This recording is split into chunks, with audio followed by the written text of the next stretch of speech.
Well, good day, my friends, and welcome once again to Moments with Dr. Steve. I'm Dr. Steve Bonenberger, and I must say to you that I come to you today reluctantly and yet joyously, reluctantly and yet joyously, for the Charlie Kirk event and series of events that are happening, that are spiraling out of that, have slayed and wrecked me as a human. I'm almost 70 years old. I've lived through many, many things and many tragedies in my own life and many disappointments that either I have caused or others have caused upon me. I have never, through my recollection, and I've spent many days thinking about this, been this impacted and this affected by something. And I think the reason for that is because I did not know that young man. And yet I was convinced every time that I heard him and I watched and studied him. Those of you that know me know that I'm a student of life and a student of humans and a student of history and a student of many things. But I watched him, and every time I always thought to myself, this young man is building a coalition and one day will be president of the United States. I felt that in my soul. I never heard him say that that was his aspiration. I never once heard anybody else speak those words, but I felt that in my soul about that young man. He built a system that garnered millions and millions of young people, and he was building a constituency that was determined to change and, transport the trajectory of the United States of America and the world.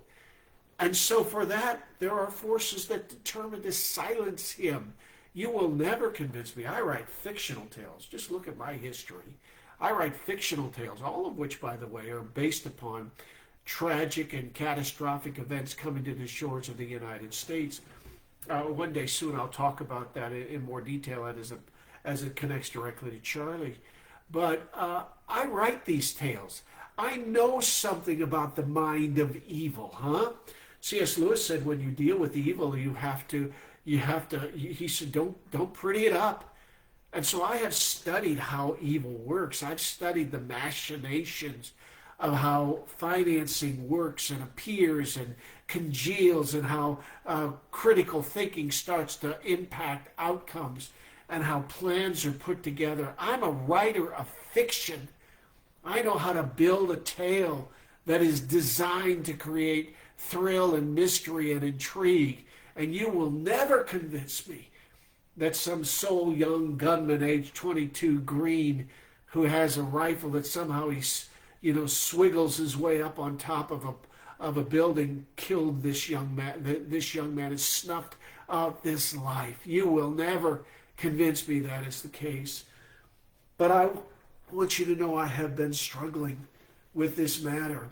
I've been struggling with it. I've been wrestling with God, unlike a time that I've had in many, many years, and I have come to the conclusion, and God has begun to impress upon me, that in the days that will come, that the message that needs to cascade forward is going to come from authors and musicians and pastors and evangelists and ministry leaders and faith-based groups and people that are filmmakers and documentarians.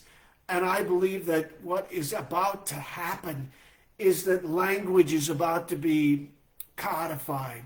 Memes are about to spew forth. Language is about to be megaphoned that is going to literally direct and reconfigure the way that the world looks at things. And so I am doing a clarion call out to every single writer and creative to say, you are and I are the intrepids. You and I must move where we have not gone before. You and I must become the trailblazers and the pathfinders and the language setters and the storytellers. You and I, the writers and creatives and the builders of dreams, must become the first steppers, the dart throwers, the lances that pierce the air. Our works in progress, many of us have, and I know I'm speaking right now to many, many people.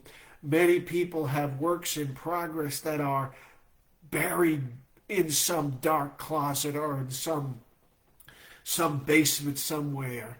Many of us have projects that God spoke to us and we have put on the wayside and put on the back burners. It is time for all of us to resurrect those tales. It is time to go back into the mind. It is time to go back into your personal history with God this week, my friend. This week, as I've been praying and as I've been speaking and as I've been talking to God and to other people, I have a pretty good broad swath of people that I communicate with every day because of the work that I do. God has been saying to me that it's time to bring titles forward. It's time to press into the project and to label it and to name it and to give it a resurrection name and to give it a place so that it can join the pantheon of the other people that are going to be like spirits. And I'm asking right now, if that is you, I'm searching for 12 to 20 people that want to join a personal cohort with me. I will lead it. I'm not asking for anything but grit and courage and the decision to drive back into that which God started with you long ago. When I started the year 2025, I was a frustrated old man, I'd spent my life writing and I was seeing that my work was not being paid attention to, and that made me angry and frustrated. And so I began to pray, and God said to me, and it's okay if you don't agree with this, it's okay, I don't care. But God spoke to me and said, speak the words you have spent your life writing, and I will bless and multiply the work. So I've been doing that, and God's been blessing and multiplying. Under no condition could I have ever envisioned such a moment as this appearing in our world. And so now, in homage to this great young man, God is calling us to build language and to build out the stories and the messaging and the movies and the music and the art, because that is what's going to shape the next Renaissance going forward. If you want to talk to me, send me a DM. If you don't, just absorb the content and let God begin to work in your life. Till next time, head over to thoughtpros.com, thoughtpros.com. Till next time, this is Moments with Dr. Steve. I'm Dr. Steve Bonenberger. I've been doing this 40 plus years. Travel far, my friend. Travel far. Before I exit, special shout out to Steve C. Steve, God love you, my friend. God sent you into my life and me into your life for this moment. Never have I felt this as I do right now. Be blessed all. Be blessed. Get busy. If anything you should and I should have learned is that life is snuffed out. The twinkling of an eye, the shake of a lamb's tail. It is our turn to speak words that others will pick up and magnify and megaphone to the benefit of others. Be well. Travel far.